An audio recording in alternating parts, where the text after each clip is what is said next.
राष्ट्रपति द्रौपदी मुर्मू बुधवार को 3 दिवसीय दौरा पर पटना पहुंची। पटना के बापू सभागार में चौथे कृषि रोड मैप का उन्होंने उद्घाटन किया और कहा कि वे राष्ट्रपति से रिटायरमेंट के बाद खुद खेती किसानी करेंगी। उन्होंने क्या कुछ कहा, देखिए ये खास रिपोर्ट। बिहार एक जल संपन्न राज्य माना जाता रहा है। नदियां और तालाब इस राज्य की पहचान रही है। इस पहचान को बनाए रखने के लिए जल संरक्षण पर ध्यान देना अत्यंत आवश्यक है। मेरी राय है कि जलवायु परिवर्तन की चुनौती से निपटने में क्लाइमेट रेजिलिएंट एग्रीकल्चर महत्वपूर्ण भूमिका निभा सकता है।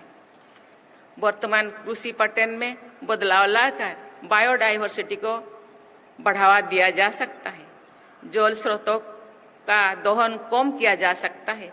मिट्टी की उर्वरता का संरक्षण किया जा सकता है और सबसे बढ़कर लोगों की थाली में संतुलित भोजन पहुंचाया जा सकता है।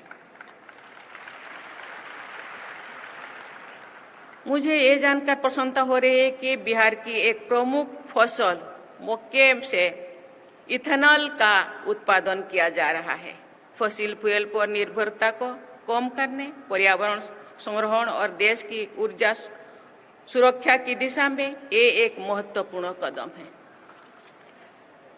सब्जियों और फलों का उत्पादन भी आर्थिक और पर्यावरण की दृष्टि से लाभदायक हो सकता है। बिहार अनानास, आम, केला, अमरूद और लीची का प्रमुख उत्पादन राज्य है।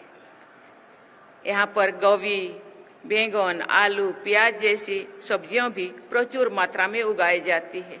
बिहार के मखाना, कतरनी चावल, मोर्चा धान, जर्दालू आम, सही लीची और मोगी पान को जीआई टैग मिला हुआ है। लेकिन सब्जियों और फलों के बड़े पैमाने पर उत्पादन में भंडारण, परिवहन और बाजार जैसी समस्याओं सामने आती है। उचित भंडारण, सस्ती और विश्वसनीय परिवहन व्यवस्था और व्यापक बाजार उपलब्ध कराकर फलों और सब्जियों के उत्पादन को प्रोत्साहित किया जा सकता है। मुझे खुशी है कि चतुर्थ कृषि रोड मैप के प्रोसेसिंग यूनिट्स बनाने, मेगा फूड पार्क स्थापित करने और एक्सपोर्ट इंफ्रास्ट्रक्चर विकसित करने जैसे प्रावधान है। देवी और स्वजनों, बिहार भगवान बुद्ध और अशोक की धरती है।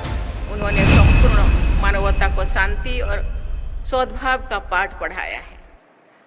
आप इस पावन धरती के वासी हैं, इसीलिए आपसे ये अपेक्षा की जाती है कि आप एक ऐसी समाज का आदर्श प्रस्तुत करें जिसमें द्वेष और कलह की कोई गुंजाइश नहीं होना चाहिए। विकसित भारत के सपने को पूरा करने में इस प्रदेश का योगदान अत्यंत महत्वपूर्ण है। लेकिन इस सपने को सच्चाई से बदलने के लिए हमें मानव निर्मित संकीर्णताओं से बाहर निकालना होगा। बिहार को एक विकसित राज्य बनाने के लिए समेकित विकास के अलावा कोई विकल्प नहीं है। राज्य के नीति निर्माताओं और जनता को बिहार की प्रगति के लिए एक रोड मैप निर्धारित करना होगा और उस पर चलना होगा। ये बहुत ही प्रसन्नता की बात है कि कृषि रोड मैप का क्रियान्वयन किया जा रहा है। मुझे और अधिक खुशी होगी जो बिहार विकास के हर मानक पर रोड मैप बनाकर लगातार प्रगति के पथ पर बढ़ता दिखाई दे, क्योंकि ये भी मेरा राज्य है। मैं अपना राज्य मानती हूँ बिहार को। माननीय मुख्यमंत्री ने मुझे बार बार आने के लिए कहते हैं, मैं जरूर आऊँगी, क्योंकि ये भी मेरा राज्य है। कभी मेरे पूर्वजों में यहाँ रहा करते थे, अभी मेरा भाई बहन उनके उत्तर पीढ़ी है, तो ये भी मेरा राज्य अपने मानती हूँ। इसीलिए मुझे जरूर आना है, मैं आऊँगी बीच बीच में, क्योंकि मैं भी किसान की बेटी हूँ। यहाँ कैसे जैविक खेती किया जाता है, कैसे भंडारण, कैसे प्रावधान रोड मैप द्वारा क्या हो रहा है, मुझे भी जानकारी लेना है। मुझे तो प्रेसिडेंट के पास जाना है, गांव को खेती करना है।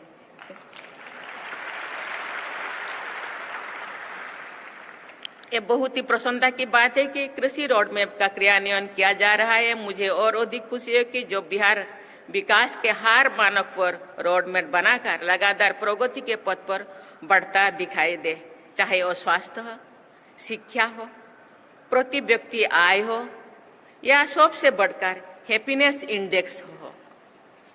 अतः मैं